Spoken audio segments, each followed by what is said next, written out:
صحابہ رضی اللہ عنہم کے لیے ہجرت حبشہ کا حکم۔ حضرت صلی اللہ علیہ وسلم اپنی ذات پر ہر قسم کے مظالم اور تکلیف برداشت کرتے رہے، مگر جب صحابہ کرام رضی اللہ عنہم اور دیگر تک اس کی نوبت پہنچی اور دیکھا کہ وہ نہایت صبر کے ساتھ مظالم سہنے کے لیے تیار ہیں، مگر اس کلمہ حق اور نوح الہی سے منہ موڑنے کے لیے تیار نہیں ہیں جو ان کو آپ کے ذریعے سے وصول ہوا ہے، تو ان حضرات کو اجازت دی کہ ملک حبشہ کی طرف چلے جائیں۔ عطائے نبوت سے 5ویں سال رجب میں 12 مرد اور عورت نے حبشہ کی طرف ہجرت کی، جن میں حضرت عثمان رضی اللہ عنہ اور ان کی زوجہ محترمہ حضرت رقیہ رضی اللہ عنہ بھی تھیں۔ نجاشی بادشاہ حبشہ نے ان مہاجرین کا اکرام کیا۔ یہ سب امن و عافیت کے ساتھ وہاں رہنے لگے۔ جب قریش کو اس کی خبر ہوئی تو عمر بن عاص اور عبداللہ بن ربیعہ کو نجاشی کے پاس بھیجا کہ یہ لوگ مفسد ہیں، ان کو اپنے قلمرو میں ٹھہرنے کی اجازت نہ دو، بلکہ ان کو ہمارے سپرد کرو۔ نجاشی ایک سنجیدہ آدمی تھا۔ اس نے ان کے جواب میں کہا کہ میں یہ کام اس وقت تک نہیں کر سکتا جب تک ان کے مذہب اور خیالات کی تحقیق نہ کروں۔ ان حضرات سے جب نجاشی نے دریافت کیا کہ اپنا مذہب اور اس کی صحیح واقعات بتلائیں، تو جعفر ابن ابی طالب رضی اللہ عنہ آگے بڑھے اور فرمایا، شاہ، ہم پہلے جاہلیت والے تھے، بتوں کی پوجا کیا کرتے تھے اور مردار کھاتے تھے، فحش کاری، قطع رحمی اور بدخلقی میں مبتلا تھے۔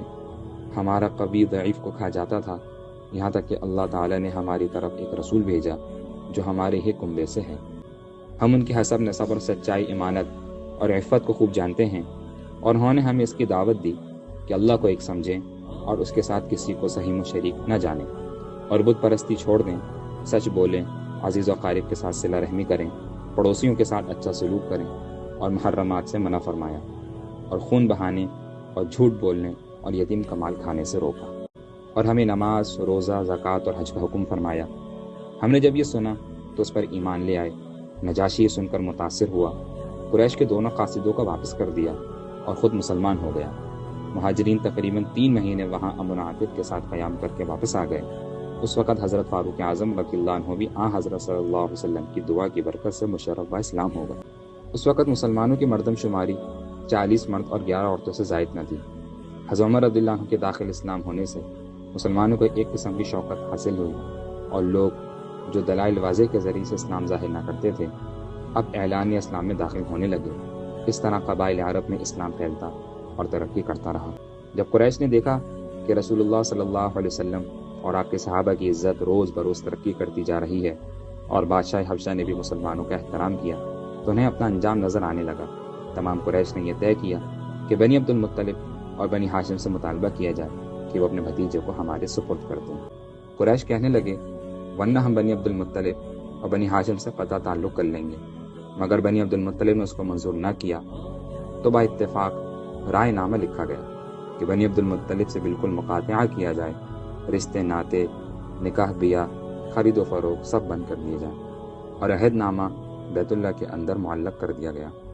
ایک پہاڑ کی گھاٹی میں رسول صلی اللہ علیہ وسلم اور آپ صلی اللہ علیہ وسلم نے تمام رفقاء اقربا کو مقید کر دیا گیا۔ اس وقت ابو لہب کے سوا تمام بنی ہاشم اور بنی عبد المطلب کے تمام افراد بلا امتیاز، مسلم و کافر، سب کے سب ابو طالب کے ساتھ رہے اور اس گھاٹی میں محصور ہو گئے۔ سب طرف سے آمد و رفت ہونے کے راستے بند تھے۔ شدت بھوک سے درختوں کے پتے تک کھانے کی نوبت آئی۔ یہ حالت دیکھ کر رسول اللہ صلی اللہ علیہ وسلم نے دوبارہ صحابہ کو حبشہ کی طرف ہجرت کرنے کے لیے فرمایا۔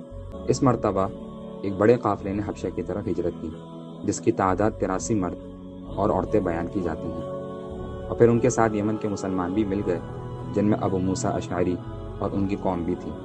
ادھر رسول صلی اللہ علیہ وسلم اور آپ کے اصحاب نے تقریباً 3 سال انہی مظالم کے ساتھ بسر کی۔ اس کے بعد چند آدمی اس عہد کو توڑنے اور آپ صلی اللہ علیہ وسلم پر سے محاصرہ اٹھا دینے پر آمادہ ہوئے۔ ادھر آپ صلی اللہ علیہ وسلم کو بذریعہ وحی بتایا گیا کہ اس عہد نامے کو دیمک نے کھا لیا ہے، اور بجز خدا کے نام کے اس میں کوئی حرف نہیں چھوڑا۔